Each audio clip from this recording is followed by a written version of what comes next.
बताइए।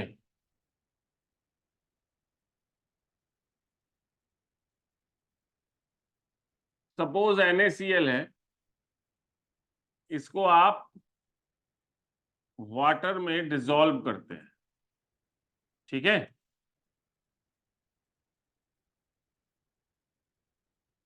क्या होता है, व्हाट विल हैपन?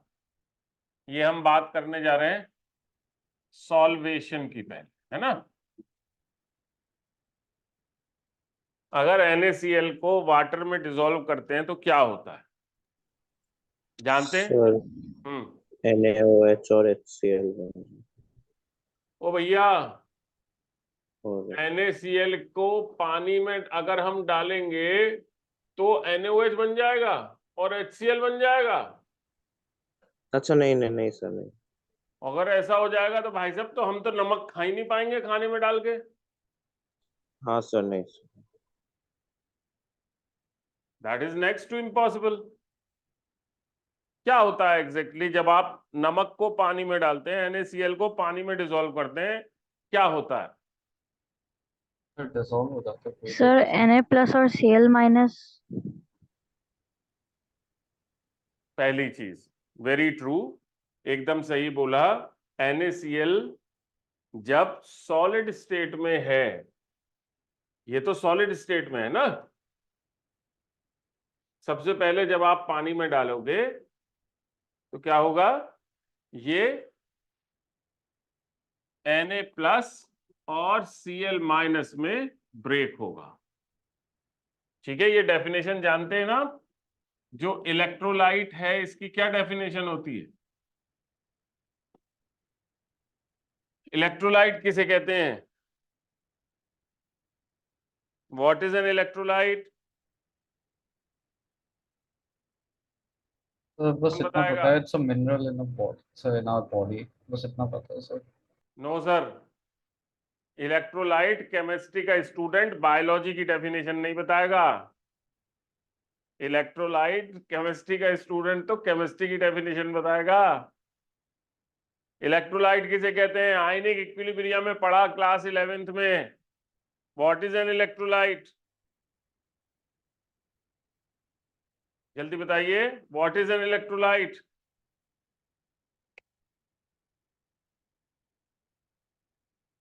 नहीं पता? सर वो लिक्विड जिससे इलेक्ट्रिक करंट पास हो। उसको इलेक्ट्रोलिटिक सॉल्यूशन कहते हैं। इलेक्ट्रोलाइट किसे कहते हैं?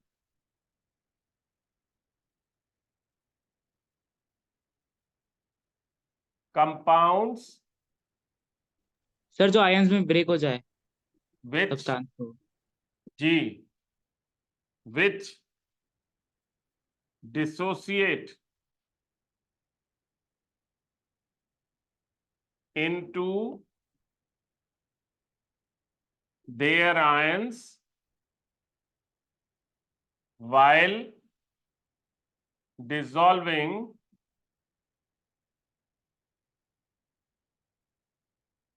in polar solvents like water। पानी जैसे पोलर सॉल्वेंट्स में डालने पर अगर कोई कंपाउंड अपने आयंस में डिसोसिएट हो जाता है तो उसको इलेक्ट्रोलाइट कहते हैं। तो जैसा आकृति ने बोला, समझने वाली बात है, NaCl सॉलिड है, ये Na+ और Cl- में डिसॉल्व होता है, डिसोसिएट होता है। जब इसको किस में डाला जाता है? पानी में डाला जाता है। साथ में क्या होता है? H+ और OH-। ऐसी सी सिचुएशन आप समझ सकते हैं, ठीक है। हाँ या ना? Yes sir.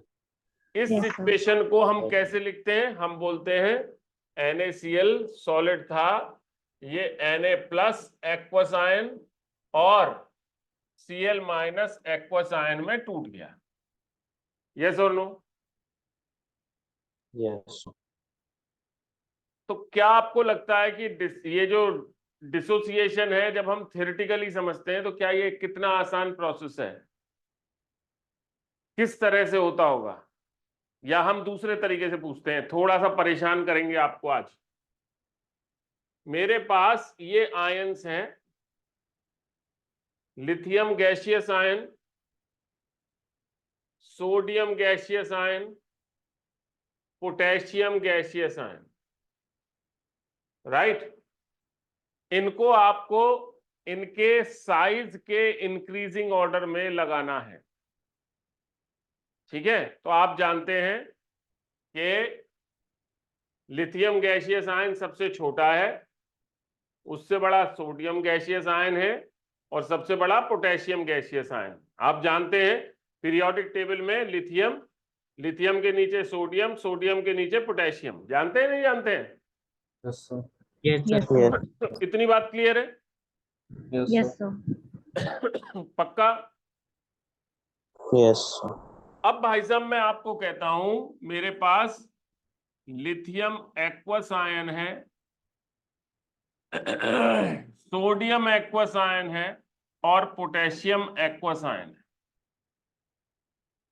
इनको इनके साइज के इंक्रीजिंग ऑर्डर में लगाएं। क्या साइज का इंक्रीजिंग ऑर्डर वही होगा जो यहां पर है, या कुछ डिफरेंस होगा?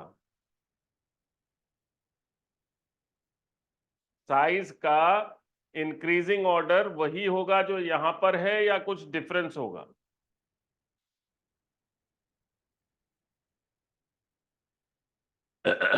फटाफट बताइए,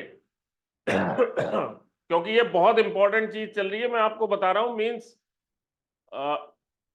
आप सोच नहीं सकते ये कितनी ज्यादा इंपॉर्टेंट है। ये थर्मोडायनेमिक्स से कनेक्टेड है, it is connected with normal bonding, it is connected with dissolution, ठीक। और अभी आपने देख लिया एल्काइल हैलाइड से भी कनेक्टेड है, इसलिए पूछ रहा हूं। बताइए,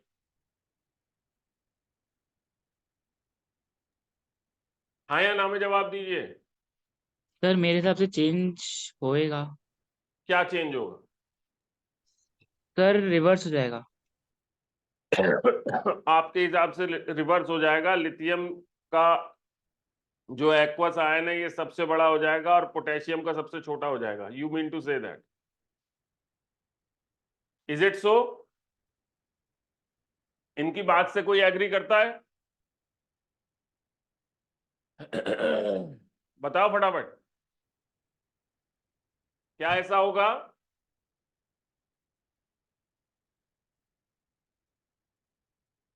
जल्दी बताओ। मैं इसी सवाल को आपसे दूसरे तरीके से पूछ लेता हूं।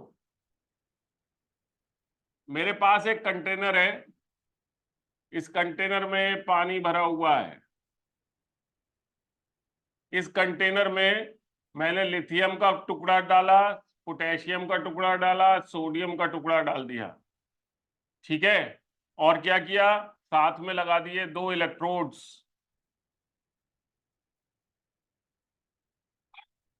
ठीक है। जब लिथियम सोडियम पोटेशियम का टुकड़ा डाला तो सर्टेनली लिथियम के टुकड़े से Li plus aqueous ion, sodium के टुकड़े से K प्लस एक्वस आयन, और पोटेशियम के टुकड़े से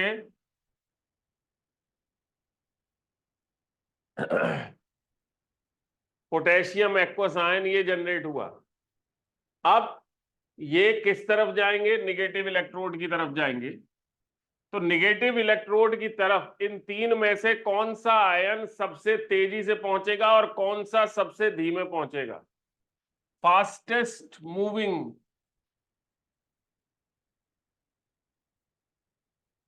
और स्लोएस्ट मूविंग आयन कौन कौन से होंगे इन 3 में से? बता सकते हैं? यस और no? No, sir. Amogh? No sir. No. भाई एक बहुत सिंपल सी बात है, जो सबसे बड़ा होगा वो सबसे धीमे चलेगा और जो सबसे छोटा होगा वो सबसे तेज चलेगा। आपने सिर्फ क्या लगाया, इलेक्ट्रिक फील्ड की इन्फ्लुएंस में आप मोशन ही तो देख रहे हो। इलेक्ट्रिसिटी पढ़ी है ना आपने, हाँ या ना? Yes, sir.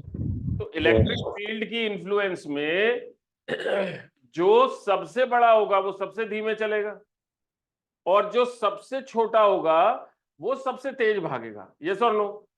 Yes, sir. जो अमोघ ने ऑर्डर बताया था, अगर हम उस ऑर्डर को फॉलो करते हैं तो ये फास्टेस्ट होना चाहिए और ये स्लोएस्ट होना चाहिए। यस और no? Yes, sir.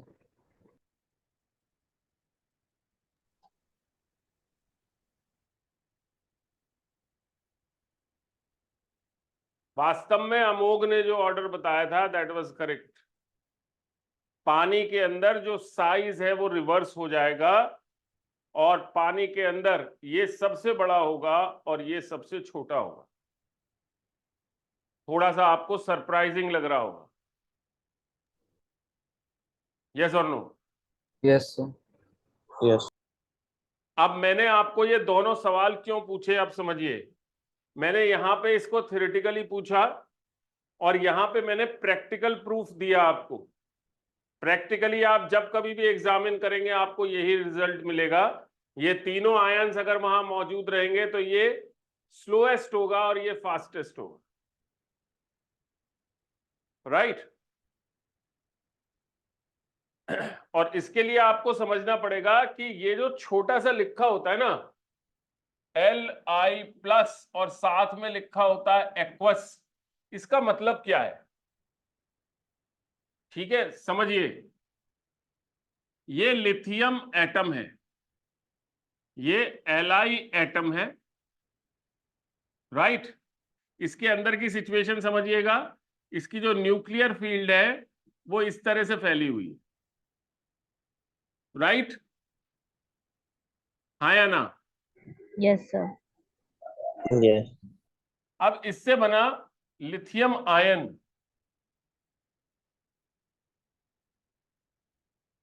Nuclear field पे कोई इफेक्ट आया क्या?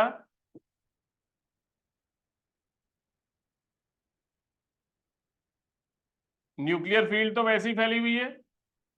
यस और नो? Yes sir. ये आया Li प्लस आयन। अभी ये गैसियस स्टेट हम सपोज करते हैं। अब सोच करके देखिए कि ये पानी के अंदर जाता है, इसको आपने क्या किया, वाटर में डाला। वाटर मॉलिक्यूल का जो स्ट्रक्चर है वो किस तरह का है? वाटर मॉलिक्यूल का स्ट्रक्चर है, ये ऑक्सीजन एटम है बड़ा सा, इससे एक हाइड्रोजन लगा हुआ है, ये दूसरा हाइड्रोजन लगा हुआ है, इस तरह का स्ट्रक्चर है, राइट? हाँ या ना? Yes sir. Yes. अब आप जब इसे वाटर मॉलिक्यूल में डालेंगे, वाटर में डालेंगे, इस तरह के मॉलिक्यूल्स होंगे, तो यहाँ क्या सिचुएशन है? यहाँ डेल्टा पॉजिटिव और यहाँ डेल्टा नेगेटिव और यहाँ डेल्टा पॉजिटिव चार्जेस हैं, हाँ या ना? Yes, sir. Yes. तो जब ये दोनों एक साथ मौजूद रहेंगे तो क्या सिचुएशन आएगी? जो वाटर मॉलिक्यूल है ये ऑक्सीजन की तरफ से यहाँ चिपकना शुरू हो जाएगा या नहीं हो जाएगा? क्योंकि न्यूक्लियर फील्ड ऑक्सीजन को, ये न्यूक्लियर फील्ड है, ये ऑक्सीजन को मींस डेल्टा नेगेटिव चार्ज को अपनी तरफ अट्रैक्ट करेगी या नहीं करेगी? करेगी सर। Yes, sir. करेगी। अब कितने वाटर मॉलिक्यूल्स चिपकेंगे? जहां तक कि इसका आपको इफेक्ट दिखाई दे रहा है उतने उतने एरिया में वाटर मॉलिक्यूल चिपक जाएंगे। Yes, जी sir. सर। तो इफेक्टिवली जब आप लिथियम एक्वस आयन की बात करेंगे तो वो खाली आयन नहीं होगा, उसके साथ वाटर मॉलिक्यूल्स चिपके हुए होंगे Yes, sir. और जितना छोटा आयन होगा उतने ज्यादा वाटर मॉलिक्यूल्स चिपकने की सिचुएशन रहेगी। यस और no? Yes sir. Yes, sir.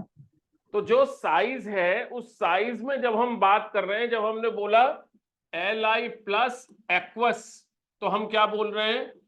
Li plus जो आयन है इसके साथ वाटर मॉलिक्यूल्स, हाँ या ना? तो ये Yes, मिलकर के sir. बड़ी एंटिटी बन जाएगी, नहीं बन जाएगी? Yes, sir. और प्रैक्टिकली हमें जो देखने को मिलेगा वो क्या देखने को मिलेगा कि जितना बड़ा गैसियस एटम होगा उतनी ही न्यूक्लियर फील्ड वीक होती चली जाएगी। ठीक है, गैसियस एटम जितना बड़ा होता चला जाएगा न्यूक्लियर फील्ड उतनी वीक होती चली जाएगी, उसके चारों तरफ जो वाटर मॉलिक्यूल्स चिपकेंगे वो उतने ही कम चिपकेंगे। तो हम जब लिथियम एक्वस आयन की बात कर रहे हैं तो इनफैक्ट हम बोल रहे हैं लिथियम आयन जो बना था इसके साथ वाटर मॉलिक्यूल्स की बात कर रहे हैं, जो यहां सबसे ज्यादा होंगे, और इस केस में जो पोटेशियम आयन बना था उसके साथ वाटर मॉलिक्यूल्स की बात कर रहे हैं, जो इस केस में सबसे कम होंगे। राइट? Yes sir. क्लियर है? समझ Yes, में आ sir. रहा है? Yes, sir. तो भैया Yes, sir. पानी जो है वो क्या काम करता है, अब समझने की जरूरत है। पानी क्या काम करता है? पानी ने NaCl में क्या काम किया? आप लोग सीरियल देखते हो? देखते हो नहीं देखते हो? No sir. अरे थोड़ा बहुत सुना होगा। अधिकतर Yes, sir. सीरियल में क्या होता है, अधिकतर सीरियल की जो कहानी है वो सेम होती है। क्या जी सर कहानी जी। होती है कि दो दोस्त होते हैं या एक लड़का एक लड़की होते हैं, बीच में चाची आ जाती है, बुआ आ जाती है, दादी आ जाती है, ऐसा करके होता है ना, और वो अलग अलग हो जाते हैं, उनके बीच में लड़ाई होने लगती है। ऐसी सी कहानी होती है मोर और लेस। यस और no? Yes, Yes, sir. sir. मतलब लगभग लगभग हर एक सीरियल में ऐसा ही होता है, दो लोग होंगे, कोई चाहे लड़का लड़की होंगे, चाहे फ्रेंड्स होंगे, जो भी होंगे, उनके बीच में कोई इस तरह का बंदा आ जाएगा जो कि वास्तव में क्या है, जो कि वास्तव में उनके बीच में डिफरेंसेस पैदा कर दे। हाँ या ना? यस यस और सर। नो? Yes, sir. अब ध्यान से देखिए, अब एक सोडियम एटम है और एक क्लोराइड एटम है। ठीक है,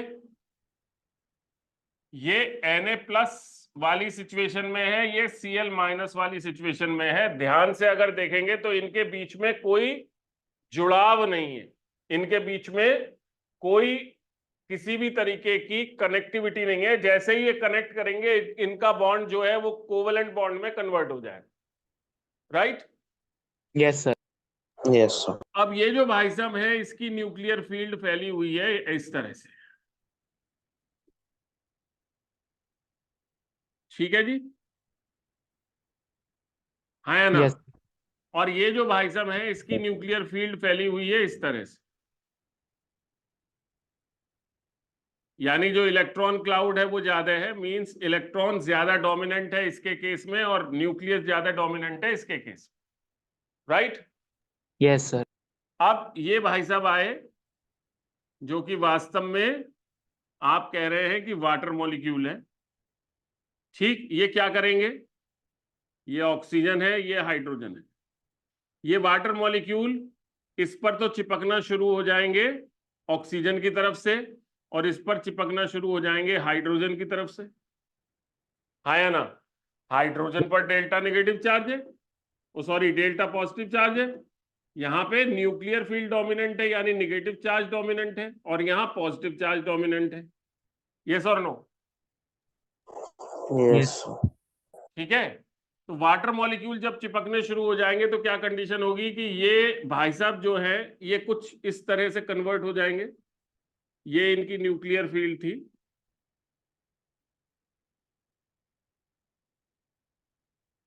और इस पूरी की पूरी न्यूक्लियर फील्ड को किसने कैप्चर कर लिया? ये वाटर मॉलिक्यूल ने कैप्चर कर लिया।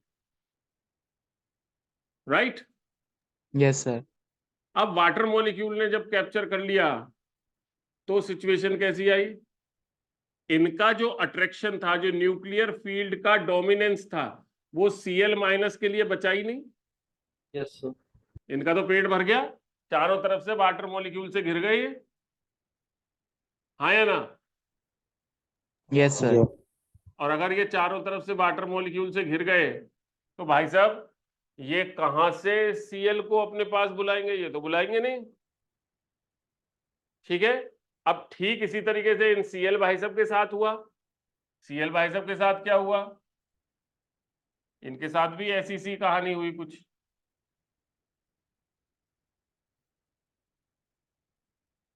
ये इनका इलेक्ट्रॉनिक फील्ड था और ये न्यूक्लियर फील्ड। इलेक्ट्रॉन ज्यादा डोमिनेंट था, राइट। तो इनकी सरफेस पे भी क्या हुआ कि जो वाटर मॉलिक्यूल है, ये वाटर मॉलिक्यूल इस तरीके से चिपक गया, चिपकेगा ही, हाँ या ना। डिफरेंस क्या होगा कि वाटर मॉलिक्यूल यहां जो चिपकेगा वो इस तरह से चिपकेगा, HOH, इस तरह से हाइड्रोजन की तरफ से चिपकेगा। और वाटर मॉलिक्यूल यहां जो चिपकेगा वो किस तरह से चिपकेगा, OHH, यानी ऑक्सीजन से चिपकेगा, राइट। डिफरेंस समझ में आ रहा है। यस सर, आ रहा है। तो Yes, sir. ये दोनों अपने आप अलग अलग हो गए वाटर मॉलिक्यूल की वजह से। यहां पे वाटर मॉलिक्यूल आ गया, इधर वाटर मॉलिक्यूल आ गया, तो ये अपने आप, अब ये क्या है कि इनकी जो अट्रैक्टिव फोर्सेस है, इनको Cl को Na की जरूरत नहीं रही और Na को Cl की जरूरत नहीं रही, ये अलग अलग हो गए, हाँ या ना। Yes, sir. Yes, sir. तो ये जो प्रोसेस है, ये प्रोसेस वास्तव में इसको हम नाम देते हैं हाइड्रेशन।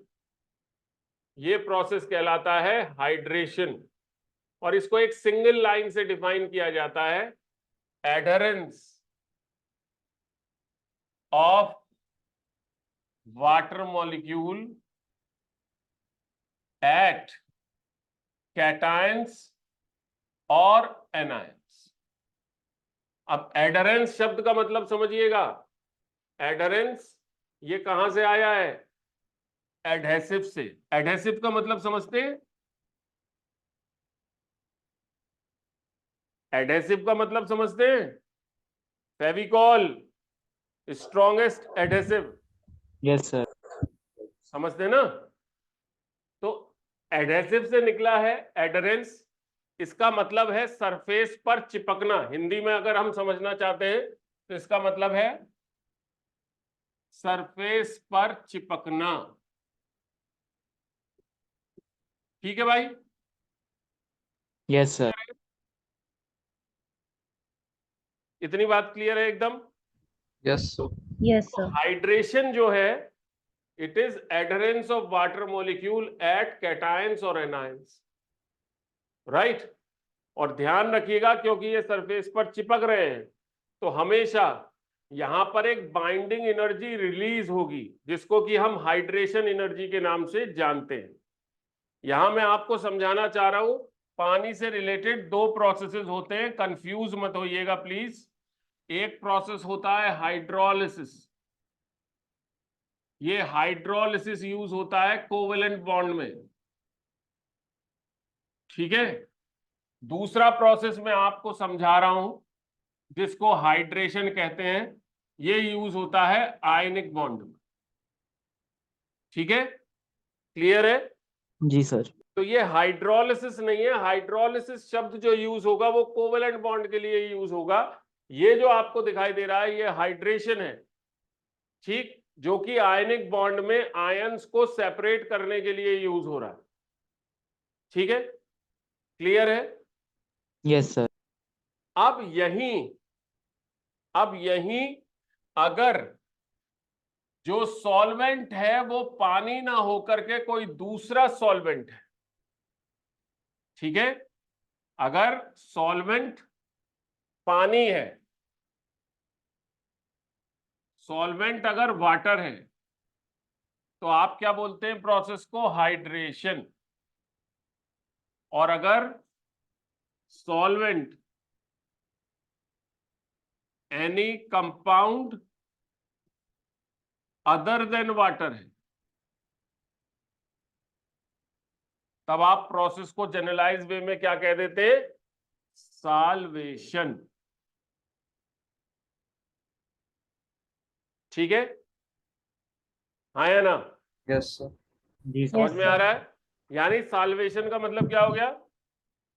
साल्वेशन का मतलब क्या हो गया?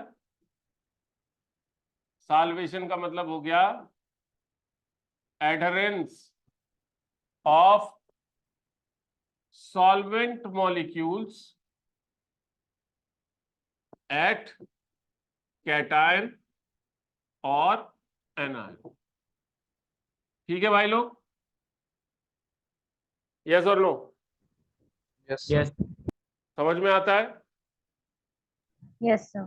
पक्का?